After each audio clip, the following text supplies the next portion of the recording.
سہولتیں میں اس لیے حاصل کروں کہ اس سے میں اپنی آخرت اچھی کر سکوں. میں اس لیے یہ جاب کروں کہ اس سے میں اپنے بچوں کو رزق حلال کھلا دوں اور اس کے ساتھ ساتھ میں ان کو ان کی بہترین دینی تربیت کروں اور اس رزق حلال سے میں صدقات کر سکوں. اس رزق حلال سے جو ہے وہ میں حقوق اللہ اور حقوق العباد ادا کر سکوں. میں اپنی آخرت کو اچھا کر سکوں. مجھے اس لیے کمانا ہے، نہ کہ یہ کہ میں 2-3 جاب صرف اس لیے کروں کہ میں اپنی دنیاوی اسٹیٹس کو بڑھا سکوں. میں ایک چھوٹے گھر سے بڑے گھر میں جا سکوں، میں بڑے گھر سے اس سے بڑے گھر میں جا سکوں، میں چھوٹی گاڑی سے بڑی گاڑی خرید سکوں، میں ہر نیا لیٹسٹ ماڈل خرید سکوں. اس دوڑ میں نہیں لگنا، الہاکم التکاثر میں نہیں پڑنا. ٹھیک ہے، دنیا کے لیے مانگنا، دنیا طلب کرنا غلط نہیں ہے. خود اللہ سبحانہ تعالیٰ نے آپ کو یہ دعا سکھائی، ربنا آتنا فی الدنیا حسنۃ وفی الآخرۃ حسنۃ وقنا عذاب النار. تو دنیا یہاں پہ پہلے آئی کیونکہ دنیا میں بھلائیاں ہوں گی ہمارے پاس تو ہم آخرت کو بہتر کر سکیں گے، بہتر سے بہترین بنا سکیں گے. تو دنیا کے لیے دنیا مانگنا، دنیا کے لیے دعا کرنا، یہ آپ کو اسے روکا نہیں گیا، اس کے لیے اسٹرگل کرنا آپ کو روکا نہیں گیا، لیکن اس میں حد سے نہیں نکلنا اور اس کو منتہا نظر، اس کو ایم آف لائف نہیں بنانا.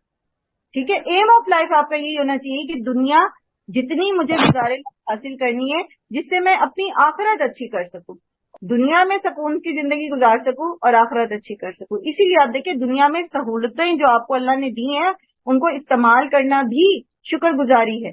آپ کے پاس مشینیں ہیں، مشینری ہے، تو یہ عبادت یا یہ کوئی مومن ہونا نہیں ہے کہ آپ ہاتھ سے ہی سارے کام کریں، بلکہ آپ کے لیے اس وقت زیادہ بہترین چیز جو ہے وہ آپ کا وقت ہے. اگر اللہ نے آپ کو مشینیں دی ہیں تو کریں استعمال مشینیں اور اپنا وقت سیو کریں اور لگائیں اس کو دین کے علم کے حصول میں اور پھر اس کو آگے پھیلانے میں.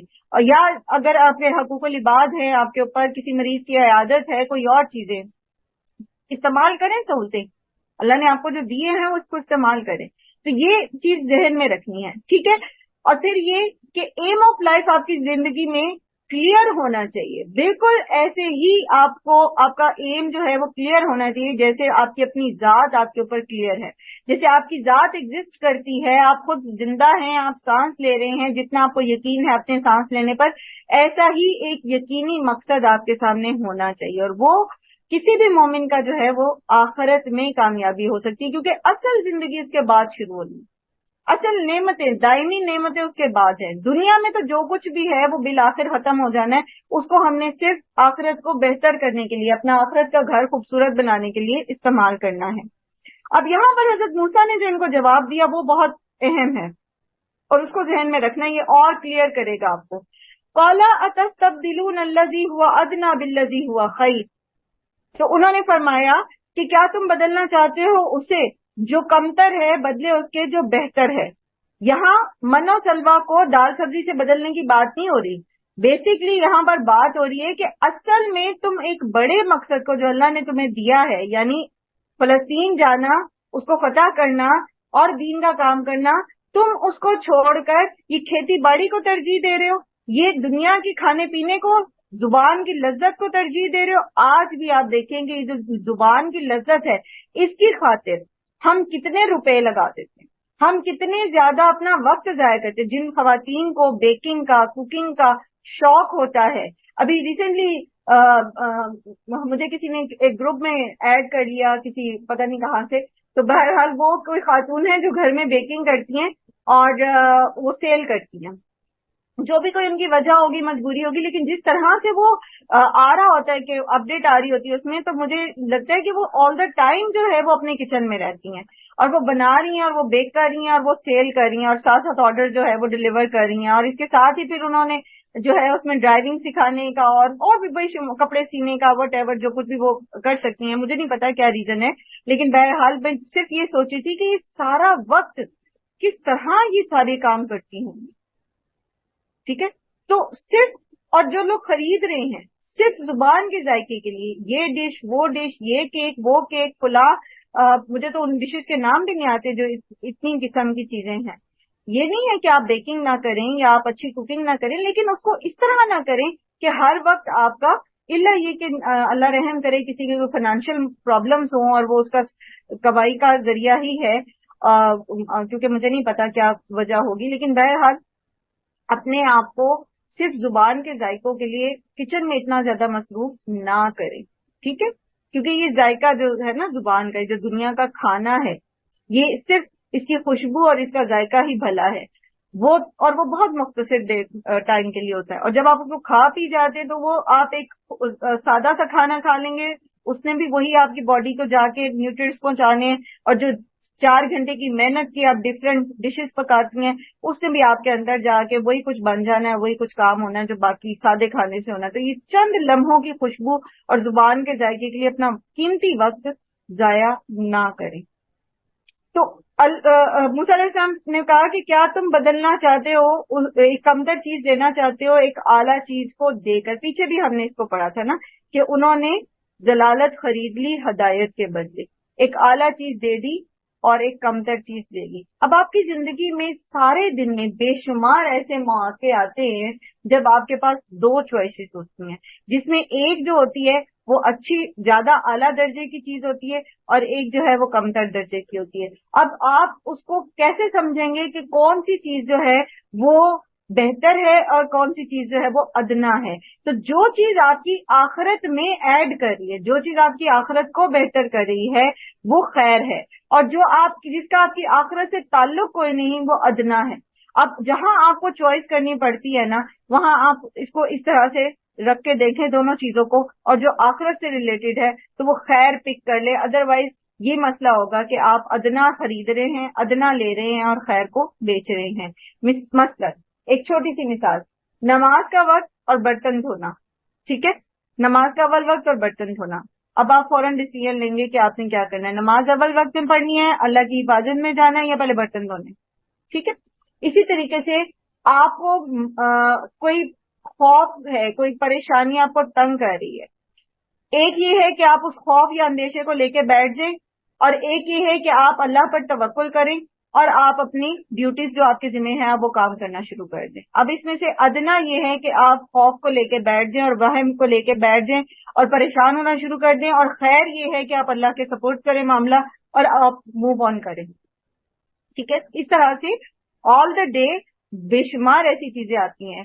ایک یہ ہے کہ آپ کو کسی کے اوپر غصہ ہے اور آپ کا دل چاہ رہا ہے کہ آپ کے ہاتھ میں موبائل ہے، آپ کال کریں اور دوسرے کو خوب سنا دیں، اور ایک یہ ہے کہ آپ اس وقت رک جائیں، درگزر سے کام لیں، اپنے غصے کو کم کریں۔ اب اس میں سے خیر یہ ہے کہ آپ غصے کو کم کریں، اور ادنا یہ ہے کہ آپ دوسرے پر اپنا غصہ اتار دیں۔ تو آخرت کس چیز کو سپورٹ کر رہی ہے؟ آخرت میں کیا چیز ایڈ کر رہی ہے؟ معاف کر دینا یا اپنے غصے کو کنٹرول کرنا۔ تو پھر خیر کو لیں، ادنا کو چھوڑ دیں، ٹھیک ہے؟ اسی طرح بے شمار سارے دن میں آپ کے سامنے جو ہے نا 2 چوائسیز آتی چلی جاتی ہیں، تو اصول یہ رکھنا ہے کہ خیر لینی ہے اور ادنا نہیں لینا۔ انہوں نے کیا کیا؟ انہوں نے ادنا کو چوز کر لیا اور خیر کو چھوڑ دیا۔ تو جب انسان ادنا کو چوز کرتا ہے نا تو وہ پھر ایک اپنی زندگی کا جو آخرت کے اعتبار سے ہوتا ہے نا تو وہ ادنا سٹیٹس میں رہنا شروع کر دیتا ہے، وہ نیچے ہی رہنا شروع کر دیتا ہے، وہ آخرت میں اعلیٰ درجوں کی طرف نہیں جاتا، اور یہ اس کا سب سے بڑا نقصان ہوتا ہے کہ وہ پھر آخرت کے لیے جب وہ اپنا سٹیٹس ایک وہ نیچے کا سٹیٹس پہ کمپرومائز کر لیتا ہے اور وہ کہتا ہے کہ ٹھیک ہے بس میں یہی ٹھیک ہوں، جیسے آپ نے سنا ہوگا نا آپ کسی کو کہتے ہیں کہ جی آپ معاف کر دیں، آپ کو بڑا غصہ ہے، چھوڑیں اماں جی کوئی بات نہیں، اگر کہہ دیا بہو نے یہ بات کچھ چھوڑیں خیر ہے، بیٹی بھی تو ایسے کر لیتی ہے، نہیں اس نے ایسا کیا اور میں تو اس کو چھوڑوں گی نہیں، اور وٹ ایور اس طرح کے رویے ہمارے ہاں جو عام طور پر ہوتے ہیں، جو ایک دوسرے کے اوپر غصہ آتا ہے یا جو بھی اس طرح سے ہے۔ تو اب آپ سمجھا رہے ہیں لیکن دوسرا جو ہے وہ اس ادنا سٹیٹس میں رہنا چاہتا ہے اور وہ کہتے ہیں نہیں چاہیے مجھے آخرت کی بھلائی، تو وہ پھر کیا ہوتا ہے کہ وہ نیچے پر ہی کمپرومائز کر دیتا ہے، پھر اس کی حالت جو ہے نا وہ آخرت کے لیے خیر کی طرف انٹل انلیس کہ وہ خود ہی کوشش کرے اور رجوع اللہ کرے اور بہتر چوائس کرنے کی کوشش کرے، ادروائز پھر وہ اس کا آخرت کا درجہ جو ہے وہ نیچے کے نیچے ہوتا چلا جاتا ہے۔ جب اچھا جی اب پھر اللہ تعالیٰ نے ان کو اجازت دے دی، ٹھیک ہے، ان کے لیے چوائس دے دی کہ ٹھیک ہے تم جب چوز کرنا چاہتے ہو ادنا تو تم رہو اس سٹیٹس پہ۔